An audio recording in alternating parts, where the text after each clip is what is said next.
بسم اللہ الرحمن الرحیم الحمد للہ رب العالمین والصلاة والسلام علی رسولہ الکریم وعلی آلہ وصحبہ اجمعین رب اشرح لی صدری ویسر لی امری واحلل عقدۃ من لسانی یفقہوا قولی وقال عز وجل فی القرآن المجید اعوذ باللہ من الشیطان الرجیم بسم اللہ الرحمن الرحیم والعصر ان الانسان لفی خسر الا الذین آمنوا وعملوا الصالحات وتواصوا بالحق وتواصوا بالصبر اما بعد۔ تمام تعریفیں اس اللہ عز و جل کے لائق و زیبا ہے جو تمام جہانوں کا بنانے والا اور اسے پالنے والا ہے، اور درود و سلام اس کے آخری نبی محمد صلی اللہ علیہ وسلم پر۔ ہم تمام مرد اور خواتین یہاں اس خطبہ جمعہ کے لیے جمع ہوئے انشاءاللہ عزیز اس مختصر سے وقت میں۔ جو عنوان جو ٹاپک ہم نے پچھلی مرتبہ شروع کیا تھا کہ آزمائش میں گرفتار ہونے والے لوگ کون ہیں، وہ کون سے لوگ ہیں جن کو اللہ رب العزت ٹیسٹ کرتا ہے، ان کو آزماتا ہے، اور آزمائش کے پیچھے کیا وجہ اور اللہ رب العزت کی کیا حکمت ہوتی ہے۔ جو ہم کہیں گے اس کا کنکلوژن تھا ہمارے لاسٹ خطبے کا، وہ یہ تھا کہ اللہ رب العزت اپنے نیک بندوں کو آزماتا ہے، اور آزمانے کے پیچھے وجہ یہ ہوتی ہے کہ وہ کم وقت میں ان سے زیادہ اعمال کروانا چاہتا ہے، چونکہ انسان نیکیاں اور عبادت کر کے اس مقام کو حاصل نہیں کر سکتا، جبکہ نیکیوں کے ساتھ ساتھ اس کو آزمائش میں بھی ڈال دیا جائے اس کے درجات بلند ہو جاتے ہیں۔ تو اللہ رب العزت جب کسی کو آزماتا ہے، چاہے وہ فرد ہو چاہے قوم ہو، اللہ رب العزت اس کے درجات کو بلند کرنا چاہتا ہے۔ اور پھر ہم نے جو چیز دیکھی تھی کہ آزمائش اور عذاب میں فرق یہ ہے کہ دین پر چلنے کی وجہ سے، اچھائی کو حکم دینے کی وجہ سے، اسلام پر چلنے کی وجہ سے، حق کی بات کرنے کی وجہ سے جو تکلیف، دکھ، مصیبتیں، پریشانیاں آتی وہ آزمائش ہوتی ہے، اور جو دین کو چھوڑنے کے نتیجے میں تکلیفیں، دکھ، بیماریاں، آزمائش، پریشان آتی ہے، عذاب ہوتا ہے ادھر کی۔ تو کہیں ایسا نہ ہو کہ انسان عذاب میں مبتلا ہو اور یہ گمان کر رہا ہوں کہ میں صبر کر رہا ہوں، اللہ تعالیٰ مجھے آزما رہا ہے۔ تو یہ بڑی اہم چیز ہے کہ ہم پہلے جان لیں کہ ہم کس دور سے، کس فیز سے گزر رہے ہیں۔ بہرحال پھر ہم نے یہ دیکھا تھا، آخری بات یہ کہ اللہ رب العزت نے انبیاءوں کو آزمایا، اور اس شدید درجے تک، اس لیول تک وہ آزمائے گئے کہ وہ پکار اٹھے کہ اب اللہ کی مدد کب آئیں گی۔ اللہ رب العزت نے اعلان کیا اور فرمایا الا ان نصر اللہ قریب، یقیناً اللہ کی مدد بہت قریب ہوتی، یاد رکھیے۔ لیکن اللہ کا اپنا ایک طریقہ ہوتا ہے، ایک سنت ہے جس طریقے سے وہ لوگوں کو آزماتا اور ٹیسٹ کرتا ہے۔ بہرحال تو ہم نے یہ دیکھا تھا، اور کچھ انبیاؤں کے ہم نے مثالیں بھی دیکھی تھی، اور کچھ حالات پر ہم نے تبصرہ بھی کیا تھا۔ اب آئیے آزمائش سے جو لوگ گزر رہے ہیں، آزمائش میں جو مبتلا ہے، وہ لوگ کیا کریں، یا ایسے لوگوں کے لیے ہم کیا کریں۔ اب یہ بات دونوں کے لیے ہے، یا تو وہ آدمی خود آزمائش سے گزر رہا ہے، یا وہ جو آزمائش سے گزر رہا ہے آپ اس سے اتنے قریب ہے کہ وہ آزمائش کا اثر آپ پر بھی آ رہا ہے۔ جیسے مثال کے طور پہ اولاد کا بیمار ہو جانا، اس کے لیے تو آزمائش ہے، لیکن والدین کے لیے بھی ٹیسٹ ہو جاتا ہے، حالانکہ وہ بیماری مبتلا نہیں ہے، لیکن وہ ایسے آزمائش سے پڑھ سکتے کہ ایموشنل ان کو تکلیف ہو رہی ہے۔ ٹھیک ہے، والدین تو ان کو فائنینشیل ایشوز نہیں ہے، لیکن ایموشنل تو تکلیف ہو رہی ہے نا، ایک بچہ بیمار ہے۔ کبھی ایسا بھی ہو سکتا ہے ایموشنل بھی پریشان ہے، فائنینشیل بھی پریشان ہے، کبھی ہیلپ نہیں ہے، اویلیبلٹی نہیں ہے دواخانوں، کئی چیزیں ہوتی ہیں۔ تو کئی لوگ آزمائش میں مبتلا ہوتے ہیں، سارے لوگ ٹیسٹ کیے جاتے ہیں۔ بچوں کے نکاح نہیں ہونے سے، نکاح ہو کر مسائل ہونے سے، بیمار ہونے سے، تو یہ اس کے لیے بھی ہے جو گزر رہا ہے، اور اس کے لیے بھی جو اس کے اطراف میں ہے، جو اس کو اثر کو محسوس کرتا ہے، یا ڈائریکٹ اس کا بھی ریلیشن شپ ہے اس تکلیف سے، وہ بھی گزرتا ہے۔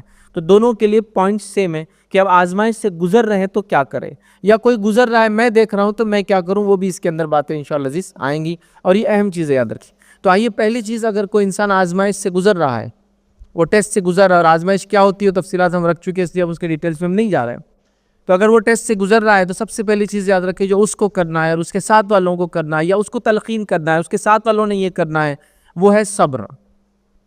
چونکہ جب آزمائش آتی ہے، ٹیسٹ آتا ہے، تو لوگ پریشان ہو جاتے ہیں، یاد رکھیں۔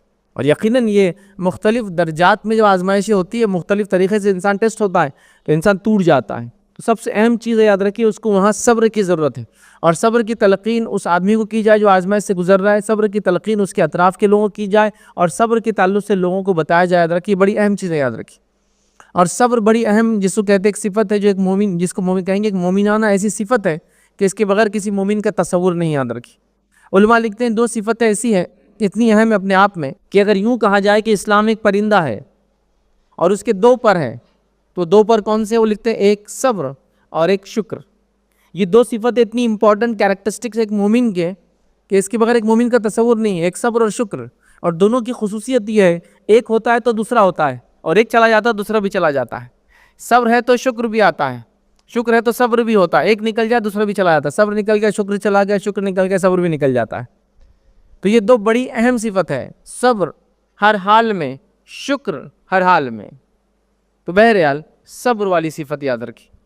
صبر کو یاد رکھیے، ہم کو اللہ رب العزت نے مانگنا نہیں ہے، چونکہ اگر ہم صبر کو مانگیں گے تو ہم آزمائش کو مانگ رہے ہیں اللہ رب العزت سے. لیکن جب حالت آ جائے تو اللہ سے دعا کرنا ہے کہ اس حالت سے مجھے گزار دے، اور اس کے گزرنے کے لیے جو صبر چاہیے اس کی مجھے توفیق عطا فرما دے. تو ہم خود صبر کریں. اگر ہم آزمائش سے، بیماری سے، دکھ ہے، تکلیف ہے، مصیبت ہے، چوری ہے، ڈکیتی ہے، ظلم ہے، زیادتی ہے، جان و مال کا خطرہ ہے، ساری چیزیں ہو سکتی ہے. مطلب این نمبر آف ایشوز ایک انسان کے لائف میں ہو سکتے ہیں، ہزار قسم کی مصیبتوں سے ایک انسان گزر سکتا ہے. یاد رکھیں تو ہم کو صبر کرنا ہے، یاد رکھیں. اور اس کے اطراف والے بھی کیا کریں، اس کو صبر کی تلقین کریں. یا اگر میں ہوں تھرڈ پرسن تو میرا بھی کام ہے اس کو صبر کی تلقین کروں، اور اس کے اطراف والوں کو بھی صبر کی تلقین کروں، کیونکہ اس سے ایک ماحول بنتا ہے. یاد رکھیں. اور صبر یاد رکھیں، اس کے لیے ہم واقعات کو یاد کر سکتے ہیں. الگ الگ تکلیفیں، الگ الگ واقعات موجود ہیں جس کو پڑھ کر ہمیں صبر آتا ہے. اس لیے کہ کبھی کبھار ایک انسانی ہیومن ٹینڈنسی، ایک فطرت ہے کہ وہ چیزوں کو دیکھ کر سیکھتا بھی ہے. تو اگر ہم اس کو اس سے بڑے صبر کا واقعہ سنا دے تو اس کو چھوٹے پہ صبر آ جاتا ہے. ایک دم نیچرل چیز ہے. یاد رکھیں جیسا کوئی کہے کہ فلاں آدمی بیمار ہے اور بیماری سے وہ مایوس ہو چکا ہے، تو دوسرا آدمی کہتا ہے فلاں کو تو کینسر ہے پھر بھی دیکھو کتنا حشاش اور بشاش ہے، جی رہا ہے زندگی، اس کو تو بتا دیا گیا 1 سال میں اس کی موت آ جائیں گی پھر بھی دیکھو خوش ہے. تو آدمی کو اس سے تھوڑا مضبوطی آتی ہے، اچھا لوگ ایسے بھی دنیا سے گزر رہے ہیں، آپ اتنی سے مصیبت پہ پریشان ہیں، اس کو دیکھو. تو کبھی کبھار صبر کے ایگزامپلس دیکھنے سے ہم میں صبر آتا ہے. تو ہم انبیاءوں کے واقعات میں، بیماری ہے تو ایوب علیہ السلام کو لے لے، مصیبت اور دکھ ہے اولاد یا رشتہ دار کے گمنے سے تو یعقوب علیہ السلام کو لے لے، بیجا جیل میں ڈال دیے گئے تو یوسف علیہ السلام کو لے لے، ہے نا. نبی اکرم صلی اللہ علیہ وسلم کی زندگی میں تو ہر واقعہ، بیماری سے لے کر، دکھ سے لے کر، تکلیف سے لے کر، بچیوں کے طلاق سے لے کر، کیا کیا نہیں ہو، بائیکاٹ سے لے کر، ہجرت سے لے کر، ستائے جانے سے لے کر، مارے جانے سے لے کر، کیا مطلب ساری چیزیں مل جائیں گی آپ کو. تو سائیکلوجیکل جو فزیکل چیزیں ہوتی ہیں اس سے بھی انسان کو تکلیف ہوتی ہے، صبر کرنا پڑتا ہے. اور کبھی سائیکلوجیکلی نبی اکرم صلی اللہ علیہ وسلم کی 2 بیٹیوں کا بھی شادی ہوئی تھی لیکن ابھی وداعیگی نہیں ہوئی تھی. ابو لہب کے 2 بیٹوں سے نکاح ہوا تھا، وداعیگی نہیں ہوئی تھی، دونوں نے طلاق دے دی اس لیے کہ نبی اکرم صلی اللہ علیہ وسلم نے ایمان کا کھل کر دعویٰ کر دیا. ابو لہب نے کہا کہ میں تکلیف دینے کے لیے نبی اکرم صلی اللہ علیہ وسلم 2 بیٹیوں کو طلاق دے دی. اب ایک انسان کتنے ایموشنل ڈیمیج ہوتا ہے اس کو جب اس طرح سے کوئی واقعہ ہوتا ہے. اب وداعیگی نہیں ہوئی تھی، ٹھیک ہے. تو بہرحال یہ تمام چیزیں ہوتی ہیں، ان سے گزرنا ہے. تو آپ اس سے بڑے واقعات کو دیکھیں جو ہوئے ہیں، اور اس سے انسان کو پھر صبر آتا ہے، وہ صبر حاصل کرتا ہے. اور اللہ رب العزت سے یاد رکھیں توفیق طلب کریں کہ اللہ اس حالت سے ہم کو نکال دیں. تو سب سے پہلا کام آزمائش سے جو بھی شخص گزر رہا ہے اس کو ہم صبر کی تلقین کریں گے، اطراف کے لوگ صبر کی تلقین کریں گے، اور وہ خود بھی صبر کریں، جس کے لیے یا تو نصیحت اور واعظ کی جائیں گی یا پھر اس کو ایسے واقعات سنائے جائیں گے جو اس سے زیادہ صبر کہتے ہیں، جس سے اس کو صبر آ جائے اور وہ اس پہ ڈٹ جائے اور اس تکلیف سے، اس آزمائش سے گزر جائے آسانی سے. یاد رکھیں. اور صبر بڑی اہم چیز ہے، یاد رکھیں اس کے بڑے فائدے ہیں. نبی اکرم صلی اللہ علیہ وسلم فرماتے ایک حدیث ہے، بہرحال طویل حدیث ہے، بس مفہوم کے طور پہ کچھ باتیں اس کی بہرحال رکھ رہا ہوں. یاد رکھیے کہ نبی اکرم صلی اللہ علیہ وسلم فرماتے ہیں، جب ایک مثال موت کی لے لیجیے، اس میں صبر کرنا ہے. تو مثال اللہ کے رسول صلی اللہ علیہ وسلم فرماتے ہیں کہ جب اللہ رب العزت کسی کے بیٹے کو موت دے دیتا ہے، مطلب ایک انسان والد حیات ہے اور بچہ اس کا مر گیا، تو چھوٹا بچہ جس کا انتقال ہو جاتا ہے، تو اللہ تعالیٰ فرشتوں کو بلاتا ہے اور پوچھتا ہے کہ اے میرے فرشتوں، تم نے کیا میرے بندے کی جو بیٹے کی روح نکال لی؟ تو فرشتے کہتے ہیں ہاں آپ کا حکم تھا، ہم نے اس کی روح نکال لی. تو اللہ تعالیٰ پوچھتا ہے پھر اس نے کیا کیا؟ اس کے بارے میں مطالعہ کہ اللہ سب جانتا ہے. تو وہ کہتے ہیں اللہ اس نے تیری حمد اور تعریف کی، تیری بڑائی بیان کی، الحمدللہ کا اس نے. تو اللہ تعالیٰ فرماتا ہے جاؤ اس کے لیے جنت میں ایک گھر بنا دو، اس کا نام رکھ دو بیت الحمد. تو بچے کی موت پر صبر کیا، نتیجے میں بیت الحمد پایا. دیکھ رہے ہیں آپ. تو صبر بڑی اہم چیز ہے، یاد رکھیں صبر بڑی اہم چیز ہے. تو یہ ایسی چیز ہے، یاد رکھیں اس کا بدلہ سوائے جنت کی کچھ نہیں ہے. ایک روایت میں آپ نے فرمایا جب اللہ تعالیٰ بندے کی 2 نعمتوں کو چھین لیتا ہے، جس سے روایت میں علماء لکھتے ہیں آنکھیں مراد ہیں، ایک انسان اندھا ہو رہا ہے اب، تو اللہ تعالیٰ جب اس کی نعمتوں کو چھین لیتا ہے اور اس پہ وہ صبر کرتا ہے تو اس کا بدلہ سوائے جنت کے اور کچھ نہیں ہے. آنکھیں جاری ہے ایک انسان کی تو وہ صبر کر رہا نہیں، اللہ بس تیری طرف سے تھا، بینائی چلی گئی کوئی مسئلہ نہیں، تو اس کو سوائے جنت کے اور کچھ بدلہ نہیں ہے. تو ایک بیماری کے نتیجے میں اس کو جنت ملی، ایک موت کے بدلے میں اس کو جنت ملی، ہے نا، جنت میں گھر ملا. تو یہ بڑی اہم چیز ہے. تو صبر کے بدلے ریٹرنز بہت ہیں. اللہ تعالیٰ جس کو کہتے بڑا قدردان ہے اپنے بندوں کے معاملے میں، اور وہ ذرہ مطلب چھوٹی چھوٹی چیزوں کو بہانہ بنا کے ان کی مغفرت اور ان پر رحم کرنا چاہتا ہے اندر کی. تو ہر اوکیجن، ہر ایونٹ، ہر حالات، ہر آزمائش کو ہم ریوارڈ گیننگ، جس کو کہتے بدلہ لینے، اللہ سے اجر لینے کا موقع بنا سکتے ہیں. دیکھیے بچے کی موت پر صبر، بیت الحمد، آنکھوں کے جانے پہ صبر، جنت، ہے نا. تو کئی چیزیں ایسی، اور میں ایک لاتعداد چیزیں کہہ سکتا ہوں، سمجھ رہے ہیں. تو لہٰذا صبر بڑی اہم چیز ہے. تو صبر بہرحال ایک اپنے آپ میں ٹاپک ہے، اور آپ کو دیکھنا ہے تو آلریڈی میرا ریکارڈیڈ ٹاپک ہے صبر کا بیان. بہرحال پہلا کام صبر. دوسرا کام کیا کرے؟ یاد رکھیں اللہ سے مدد طلب کرے. دوسرا اہم کام. ہم لوگ کیا کرتے ہیں؟ صبر ٹھیک ہے کر بھی لے گا کبھی تو وہ بھی نہیں کرتے ہیں. اللہ سے مدد طلب کرنا چھوڑ کر پہلے اسباب کے لیے بھاگنا شروع کر دیتے ہیں.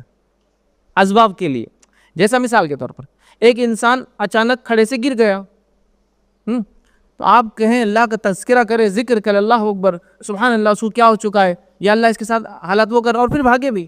ہمارے پاس وہ اللہ سے مدد طلب کرنا چھوڑ کر سب کچھ ہو رہا ہے، بآخر جب فری ہو رہے تھے مدد طلب کرے. وہ اپنے نفس کو عادت ڈالے. سب سے پہلے دعا، سب سے پہلے دعا. جیسے مثال کے طور پہ آپ نے کوئی حادثہ دیکھا، ہاں بس کیا ہوتا ہے حادثہ دیکھے تو ارے باپ رے اماں کے پتہ نہیں کیا کیا الفاظ ادا کرتے ہیں، اللہ اکبر. تو پہلے اللہ کو یاد کیا، یا پھر فون لگاؤ، ایمرجنسی بلاؤ، ڈاکٹر کو بلاؤ، دواخانے لے کے بھاگو، سب ہے، لیکن چند جملے اللہ کے ذکر کے کرے اور پھر آگے بڑھیں. ہر مصیبت پہ دعا، ذکر، اللہ کو یاد کرنا، مدد طلب کرنا، یہ سب سے اہم چیزیں یاد رکھیں. اس کے بعد سارے اسباب ڈھونڈیں آپ. مطلب اس سے نہیں روکا جا رہا کہ کسی کا ایکسیڈنٹ ہو گیا تو آپ صرف ذکر ہی کرتے بیٹھیں گے، نہیں، اسباب سارے ڈھونڈیں. آپ اللہ کا ذکر کرتے ہوئے اسباب کی تلاش میں فوراً لگ جائے. لیکن ہوتا یہ کہ اسباب تلاش کی جاتے اور اللہ کو یاد کرنا، دعا کرنا بھول جاتے ہیں ہم لوگ. میں اگر کسی کو دیکھ رہا ہوں تو دعا کروں اس کی مصیبت ہٹنے کے لیے، میں ایک تھرڈ پرسن ہوں. جو لوگ ڈائریکٹ انوالو ہے اس مصیبت میں، جیسا اس کے رشتہ دار وغیرہ تو وہ ڈائریکٹ دعا کرے چونکہ ان پہ مصیبت آئی ہے. جو شخص سے یاد رکھے اس کا بھی یہی کام ہے، اگر وہ ہوش اور حواس میں تو اللہ کا ذکر کرے، اللہ کو یاد کرے، اللہ سے مدد طلب کرے کہ اس حالت سے مجھے نکال، اور بعد میں سارے اسباب کو تلاش کرے، چونکہ اسباب کو تلاش کرنا بھی سنت اور یہ بھی تقدیر کا حصہ ہے. ٹھیک ہے. تو بہرحال دوسرا کام جو سب سے اہم کرنا ہے، یاد رکھیے اللہ سے مدد طلب کرنا. باقی مددیں تو ہم خود کرتے ہی، یہ نیچرل وے ہے، یاد رکھیں. لیکن اللہ سے مدد کے بعد یہ بڑی اہم چیز ہے، اللہ اکبر، یا اللہ اس مصیبت کو ٹال دے، اور پھر شروع آپ جو پھر اب اسباب یہ وہ اٹھانا، بھاگنا، دوا سب کرتے رہیے، لیکن اللہ سے مدد سب سے پہلے طلب کیجیے.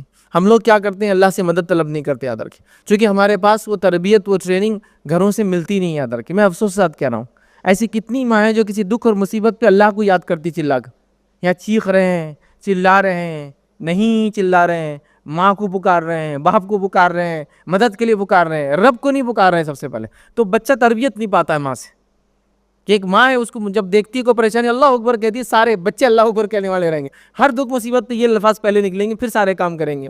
ہمارے پاس وہ معاملہ نہیں ہے. تو تربیت سے ہی شروع نہیں ہوتا ہے نہ مطلب ہمارے بچوں کے ایسے نظم ہے جہاں جا کر وہ سیکھے کہ کیا کرنا ہے. نتیجتاً یاد رکھے جو چیزیں ماحول سے، اثرات سے آتی وہ ہمیں نہیں پائی جاتی. تو لہٰذا یہ کام کرنا ہے، اللہ سے مدد طلب کرنا.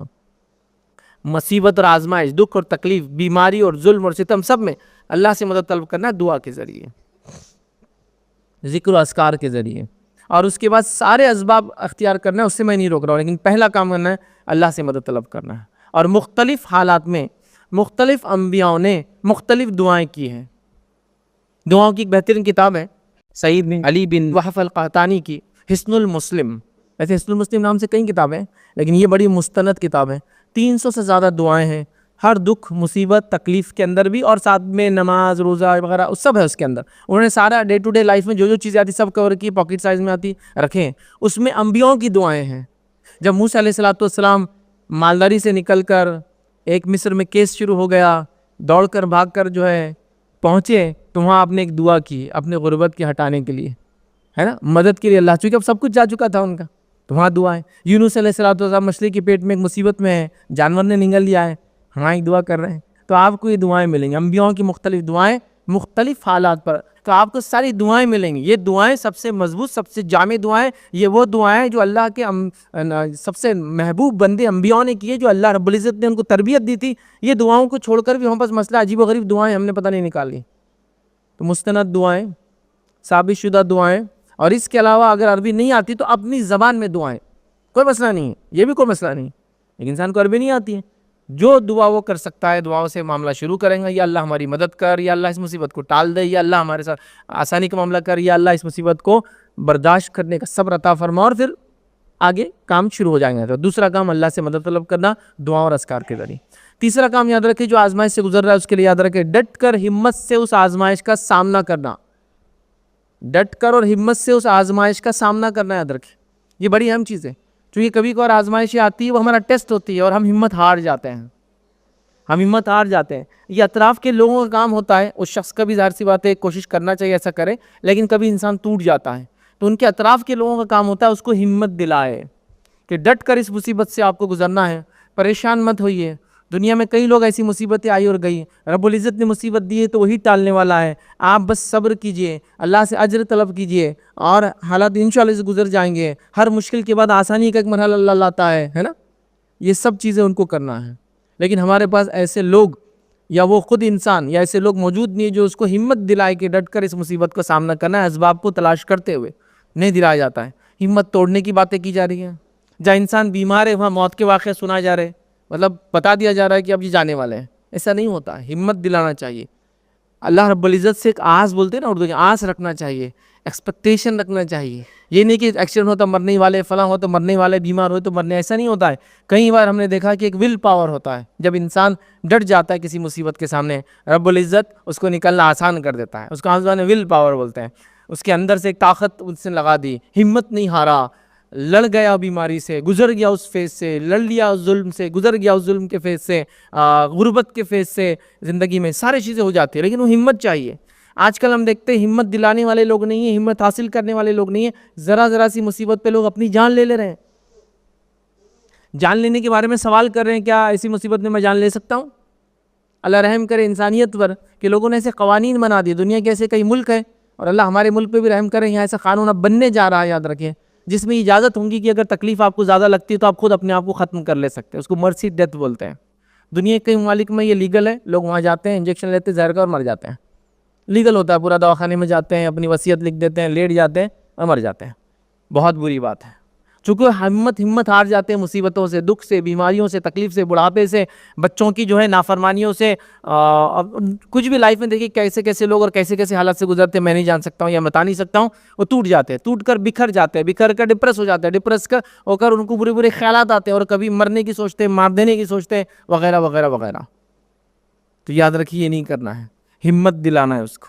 لوگ عجیب و غریب ایسے حالاتوں سے، دکھ سے، تکلیفوں سے نکلے ہیں، جن کی سٹوری، جن کی کہانیاں پڑھ کے آپ متاثر ہوں گے کہ دیکھو اللہ تعالیٰ نے کیسا ان کو صبر دیا، کیسے نکلے اس دکھ سے۔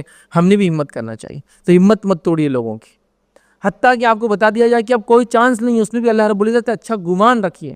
حسن ظن یہ بہت بڑی عبادت ہے، معلوم آپ کو؟ اللہ سے اچھا گمان رکھنا یہ عبادت ہے اپنے آپ میں، چونکہ بدگمانی رکھنے سے گناہ ملتا ہے، چونکہ وہ کئی چیزوں پہ آپ کو عمل کرنے لگاتی ہے، تو یہاں حسن ظن عبادت ہے۔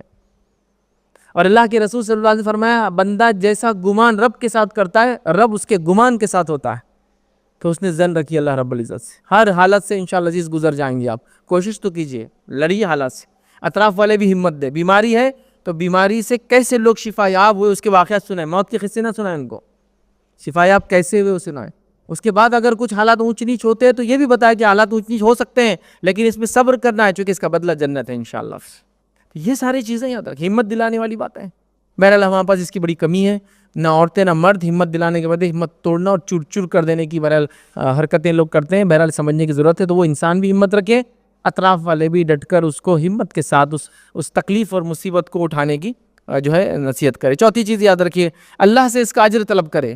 جب بھی کوئی مصیبت، دکھ، تکلیف آئے تو ہم ہمیشہ اللہ سے اس کا اجر طلب کریں، یا اللہ میں اس کا اجر طلب کرتا ہوں اس تکلیف کا تجھ سے، میں تیری خاطر اس کو برداشت کر رہا ہوں، میں جنت کی خاطر اس کو برداشت کر رہا ہوں، میں جہنم سے آگ سے بچنے کے لیے اس تکلیف کو برداشت کر رہا ہوں، صرف تیری خاطر۔ اجر طلب کرے اللہ سے، اس کا ریوارڈ ہے، یاد رکھیے۔ جب بندہ کسی تکلیف کو برداشت کرتا ہے اور اللہ سے اجر طلب کرتا ہے، اجر طلب کرنے کی نیت سے، تو پھر اللہ تعالیٰ سے کیا کرتا ہے؟ اجر دیتا ہے، یاد رکھیے۔ تو لہٰذا یہ پارٹ بھی ہم بھول جاتے ہیں، ہم اللہ سے اجر طلب کریں، یا اللہ میں اس مصیبت سے، غربت سے، دکھ سے، ظلم سے، ستم سے، برائی سے، تکلیف سے، ذہنی تکلیف سے، ڈپریشن سے، وغیرہ وغیرہ سے گزر رہا ہوں، میں تجھ سے اس کا بہترین بدل چاہتا ہوں۔ اب وہ بدل دنیا میں یہ ہو سکتا ہے کہ بیماری سے اللہ تعالیٰ شفا میں تبدیل کر دے، غربت کو مالداری میں تبدیل کر دے، برے حالات کو امن میں تبدیل کر دے، یا پھر دوسرا یہ ہو سکتا ہے کہ آخرت میں اس کا بدلہ ملے۔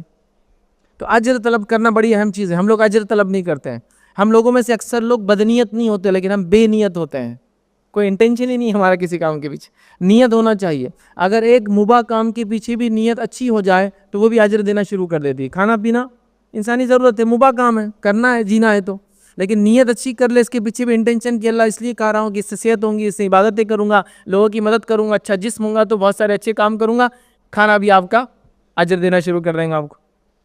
مثال کے طور پہ گھر میں آپ نے کھڑکی لگائی, کیوں لگائی؟ ہوا آئیں گی, اچھی ہوا تو آئیں گی, لیکن نیت یہ کہ اس سے کوئی مدد کو پکاریں گا تو میں چلے جاؤں گا, اذان کی آواز آئیں گی تو میں نماز کو جاؤں گا, ہے نا, اور فلاں ہوں گا, اچھی ہوا تو آنے ہی والی ہے اس سے, وہ فائدے نہیں جائیں گے اس. لیکن انٹینشن بدل کے آپ جب تک کھڑکی لگی اجر دیں گے. کیوں؟ تو آپ کی نیت یہ تھی کہ اس سے یہ فائدے اٹھائے. گھر بنائے آپ نے, سب بناتے ہیں اپنی حفاظت کے لیے بناتے ہیں, اچھی زندگی کے لیے گزارتے ہیں, لیکن آپ یہ کہیں کہ اللہ میں اچھا گھر اس لیے بنا رہا ہوں کہ اس کے اندر میرے بیوی بچے محفوظ رہیں گے, فلاں فلاں فلاں ہوں گے, تو یہ گھر بھی اجر دیں گا. تو مباح چیز کے پیچھے اچھی نیت اجر دینا شروع کر دیتی وہ چیزیں. تو لہٰذا تکلیف ہے, دکھ ہے, بیماری ہے, پریشانی, ظلم ہے, ستم ہے, تو ابھی رونا دھونا, جزا فضا, تقدیر کو کوسنا یہ نہیں کرنا ہے, اللہ سے اجر طلب کرنا ہے. اے اللہ یہ مصیبت سے ہم گزر رہے ہیں تیری خاطر, تو اس کا بہترین بدلہ عطا فرما, یہ کرنا ہے یاد رکھیں. تو اللہ سے اجر طلب کرنا ہے جب بھی مصیبت سے ہم لوگ گزرے, یاد رکھیں. پانچویں چیز یاد رکھیں, بڑی اہم چیز ہے وہ یاد رکھیں, وہ یہ ہے کہ شیطان کو آپ کو بہکانے کا اس موقع پر موقع نہیں دینا. یہاں اگر شیطان کو آپ نے چانس دیا بہکانے کا تو شیطان آپ کو لے ڈوبیں گا بھی, یاد رکھیں. کیوں؟ تو اب آپ دکھ اور تکلیف میں ہیں, یہاں وہ آپ کو ایسے ایسے خیالات لائیں گا, اللہ تجھے بھلا چکا ہے, اتنی عبادتیں کر کے کیا فائدہ ہوا ہے, گناہگار تو تیرے سے اچھے رہے, ان کو تو کچھ ہوا نہیں, تجھے ہو گیا ہے. وہ لوگ اللہ کی عبادت نہیں کر کے ان کو ناراض کر کے امیر ہے, تو اپنے بارے میں سوچ, تو غربت میں زندگی گزار رہا ہے. وہ لوگ تو سب کچھ کر رہے ہیں دنیا کا فائدہ, اور پھر بھی ان پہ ظلم نہیں ہو رہا ہے, تو عبادت کر کے تیرے پہ ظلم ہو رہا ہے, سوچ اپنے بارے میں. اور یہاں آ کر وہ چمٹی لے لیتا ہے, یہاں آ کر وہ بہکا دیتا ہے, یہاں آ کر وہ اجر ضائع کر دیتا. اب دعا بھی گئی, اجر طلب کرنا بھی گیا, اب شروع ہو جاتا وہ مرحلہ جس سے اکثر ہم مسلمان گزرتے ہیں. میں آپ کو ایسے مثالیں دوں گا, آپ کہیں ہاں یہ سب ہو رہا ہے, اکثر گزرتے ہیں. جزا اور فضا, تقدیر کو کوسنا, اللہ سے بدگمان ہو جانا, نماز اور روزے چھوڑ دینا, حتیٰ کہ لوگ کہہ رہے ہیں کہ شاید میں حق پر تھا ہی نہیں, یہ دینی حق نہیں ہے, میں بتا شاید کسی غلط طریقے پہ تھا, نتیجتاً میرے ساتھ یہ ہوا. یہاں وہ زبردست چھوڑ دیتا ہے. اللہ کی یاد رکھی, زبردست یاد رکھی. بچیوں کی شادی نہیں ہوئی, والد نے اللہ سے بدگمانی کر لی. ہو رہا یہ, والدائیں والد سنی, پتہ نہیں اللہ بھول گیا ہم کو, نعوذ باللہ. سبحان اللہ تعالیٰ کا علم سب کو گھیرے ہوئے, کسی کو نہیں بھولتا, یاد رکھیے, کسی کو نہیں. اللہ بھول گیا شاید ہم کو, اللہ سنتا ہے نہیں سنتا, میرے کو شک ہو رہا ہے, نعوذ باللہ. یہ الفاظ میں نے سنے لو, ہم نے اتنی دعائیں کی, اور یہ کوئی بہت بڑی مصیبت بھی نہیں کہ جسمانی مصیبت آ گئی, غربت میں مر رہے ہیں, ظالم بادشاہ ان کو مار رہا ہے, روز ایک انگلی توڑ کے, نہیں, simple test, simple routine of life بولی, چلے ٹیسٹ بھی نہیں بولیں گے اس کو. زندگی کے اندر جینا ہے تو کچھ نہ کچھ چیزیں کرنا ہوتی ہے, لائف کا ایک پارٹ ہے نا. گاڑی چلائیں گے تو ایکسیڈنٹ ہو سکتے ہیں, کوئی آپ کو کٹ مار کے چلا جاتا ہے, کوئی آپ کو ڈیش مار دیتا ہے, کوئی ریش مار دیتا ہے, یہ پارٹ ہے اس ایکٹیویٹی کا جو آپ کر رہے ہیں, ڈرائیونگ. اس سے بھی آپ پریشان ہو جائے تو کیسے ہوں گا پھر. اتنی چیزوں پہ اللہ ہم کو بھلا چکا ہے, اللہ بھول چکا ہے, نعوذ باللہ. اللہ سنتا نہیں ہے. اللہ نے ہمارے ساتھ ہی ایسا کیوں کیا؟ سوال, سبحان اللہ, سوال کرنے لگ جاتے. ان کو 10 بیٹے نہیں مرا, ہمارا ایک بیٹا تھا مر گیا. اللہ نعوذ باللہ کتنا ظالم ہے. یہ الفاظ ہی میں نے سنے, اللہ کو ہمارا ہی بیٹا چھیننا تھا کیا؟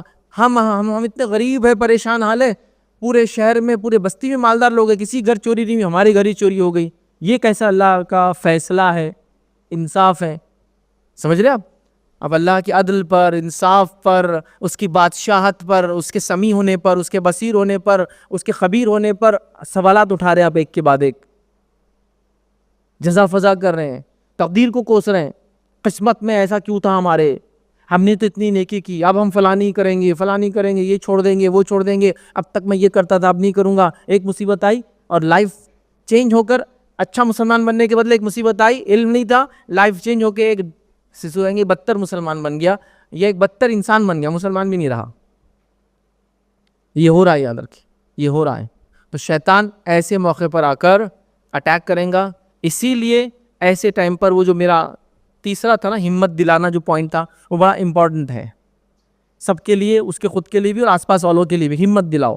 جیسا ایک انسان پریشان ہے, اس کی بیٹی کی طلاق ہو گئی, پریشان ہونے کا موقع نہیں, آزمائش ٹیسٹ ہے.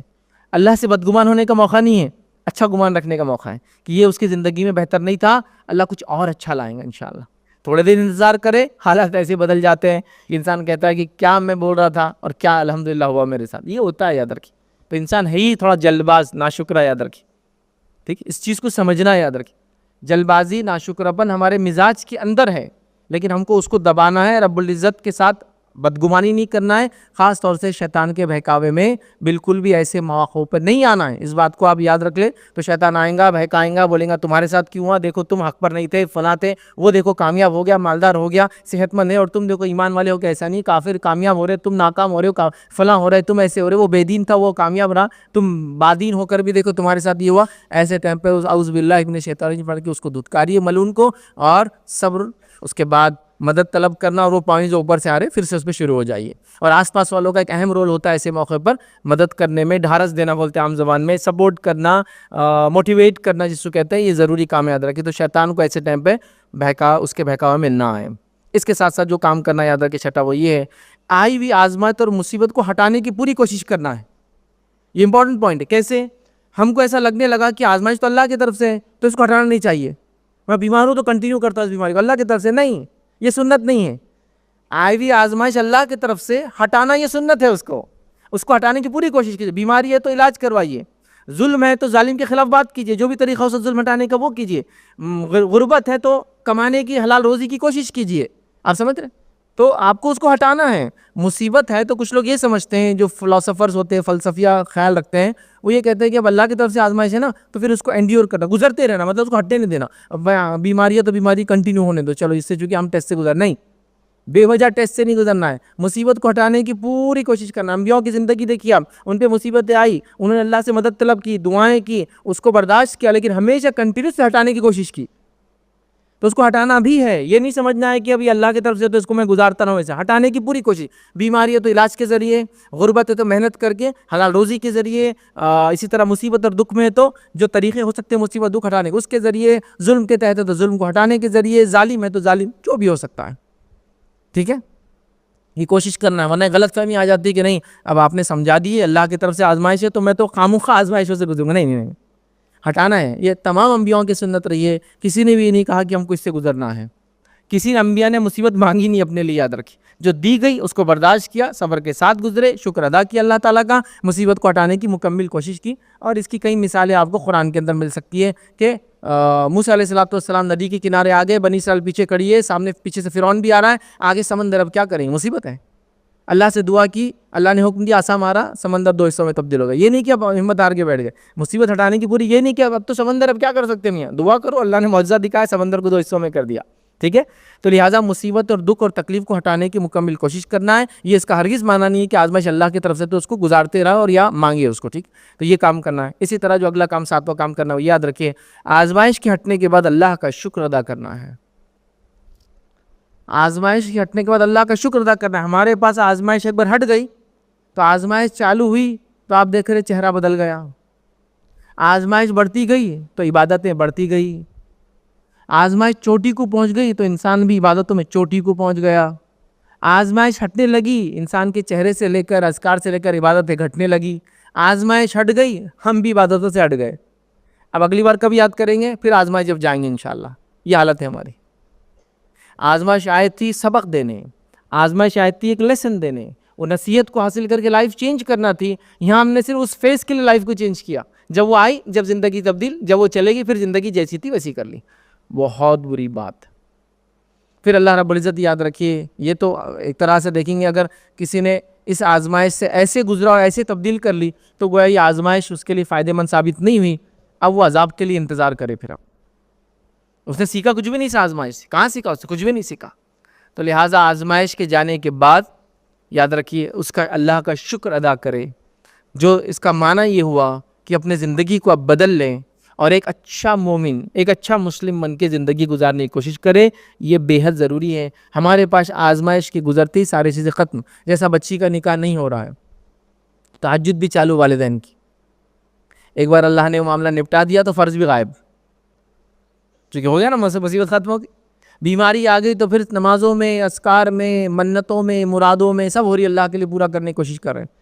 ایک بار چلے گئی تو یہاں منت میں جا 100 رکعتیں پڑھ رہے تھے، اب وہ جو فرائض والی 17 رکعتیں ہوتی فرض نمازیں اگر گنے دن کی وہ بھی نہیں ہو رہی. تو یہاں 100 رکعتیں ایکسٹرا پڑھ رہے تھے، ابھی فرائض بھی نہیں ہو رہے. وہاں صدقات کے اندر بکرے کے بکرے قربان ہو رہے تھے، یہاں واجب جو زکوٰۃ ہے وہ بھی نہیں دی جا رہی. اب چونکہ اب ہو گیا نا مسئلہ، اب جب آئیں گے مصیبت پھر کچھ کریں گے ایسا. تو اللہ کا شکر ادا کرے. مطلب یہ کہ اس مصیبت سے نصیحت لے کر لائف چینج کر کے اب ہم جو ہے جو کام کر رہے تھے اس کو باقی رکھیے, اس میں اضافہ کرتے چلے جائے, چونکہ اللہ نے آزمائش سے گزارا ہے اور ہم کو اس میں نصیحت اور ملی ہے اور ہم نے اپنی لائف کو چینج کیا. یہ بات اہم ہے یاد رکھیے. اسی کے ساتھ ساتھ یاد رکھیے, اس بات کا بھی خیال رکھے, جو یہ پوائنٹ ہے اگلا آٹھواں, وہ یہ ہے کسی کو ہم آزمائش پہ دیکھیں تو اس کی مدد کریں. ایک غلط فہمی لوگوں کو یہ بھی ہوتی ہے وہ آزمائش سے گزر رہا ہے یا عذاب سے, میرے کو کیا معلوم, تو میں اس کی مدد کروں یا نہیں کروں. کرو. آپ کو نہیں معلوم وہ کس سے گزر رہا ہے, آپ کا جو کام ہے آپ کرتے رہو, ہے مدد. جیسا کسی کا ایکسیڈنٹ ہو گیا, آزمائش ہے یا اس کا عذاب ہے پتہ نہیں یار, اب اگر عذاب میں اس کی مدد کروں گا تو میرے پہ بھی عذاب آ جائیں گے. ویسا نہیں, آپ کو جو دکھ رہا ہے مصیبت, ایک آدمی تکلیف میں, آپ کا کام ہے تکلیف ہٹانا, آپ اپنا کام کیجیے. اس کے ساتھ کیا ہے وہ ہو رہا ہے, وہ اس کے لیے آزمائش ہے, عذاب ہو رہا ہے. چونکہ غلط فہمی ہوتی کبھی, زلزلہ آیا تو لوگ بچ گئے, تو اب زلزلہ تو عذاب جن پہ آتا ان پہ آتا, تو کیا میں بچانے جاؤ, ریسکیور کو جاؤ, جو بچ گئے وہ مبتلا نہیں ہوئے نا, مطلب زندہ رہ گئے, اس کا مطلب ان پہ عذاب نہیں تھا وہ. اگر ویسا وہ بات کو مان بھی لے کہ عذاب والوں پہ ہی زلزلے آتے ہیں تو بھی بچ گیا نہیں ہے, تو اب تھوڑی اس پہ عذاب ہوا ہو, تو جانا چاہیے. تو ہم لوگ عجیب و غریب سوچ رکھتے ہیں, تو نہیں, جو آزمائش سے گزر رہا ہو یا دکھ سے یا عذاب سے بھی ہم کو چونکہ نہیں پتا, ہم ظاہر دیکھ کر اس کی مدد کرنے کی مکمل کوشش کریں گے. ٹھیک ہے, تو یہ تھرڈ پرسن کے لیے ہم لوگ ورنہ آگے نہیں بڑھتے تو ہم مدد کریں گے. تو جو آزمائش سے گزر رہا ہے اس کی جو کچھ مدد ہو سکتی ہے, ورنہ کچھ لوگ کیا ہوتا ہے ڈکلیئر کر دیتے ہیں, ہاں وہ عورت کے ساتھ ہو رہا ہے نا, ارے بہت گناہ گار تھی تو اس کے ساتھ تو نہیں, ہم کیوں مدد کریں, وہ تو گناہ گار ہے نا. نہیں, ہم جو دیکھ رہے ہیں, جو ظاہر دکھ رہا ہے اس کو مدد کی ضرورت ہے, ہمیں کام ہے مدد کرنا. یاد رکھیں. اسی طرح آخری پوائنٹ یاد رکھیں جو پچھلی بار میں لے چکا ہوں, خالی اب دہرا رہا ہوں, یہ ہے کہ مشکلوں سے گزر کے ہی آسانیوں کے راستے یا کامیابی کے راستے کھلتے ہیں. تو یہ بات سب سمجھ لیں, مشکلوں سے گزر کے ہی, دکھوں سے گزر کے ہی, تکلیفوں سے گزر کے ہی, ستم سے گزر کے ہی آسانی کے راستے کھلتا ہے. اللہ تعالیٰ کی سنت اور طریقہ یاد رکھیں. نبی اکرم صلی اللہ علیہ وسلم کی پوری زندگی, آپ کی دعوت, اس کے بعد آپ کی ہجرت, اور اس کے بعد ساری چیز آپ دیکھ سکتے ہیں, مثالیں, اور دیگر انبیاءوں کے تمام کے واقعات. ایمان لانے سے پہلے کتنی آرائشوں کی زندگی تھی, ایمان لانے کے بعد کتنی تکلیفوں میں گزرے, اور آخر میں اللہ تعالیٰ نے کتنا بہترین بدلا دیا. تو اس کو ہم دیکھیں. تو لہٰذا ہر اچھے کام سے پہلے آپ کو مصیبت, دکھ, تکلیفیں اٹھانا ہے. یہ اللہ کی سنت ہے, یہ طریقہ ہے, اور دنیا میں اس کے بغیر کوئی کام نہیں ہوتا ہے. انسان اپنی پیدائش کو دیکھے تو مان جائے گا کہ بھائی یہ بات تو سچ ہے.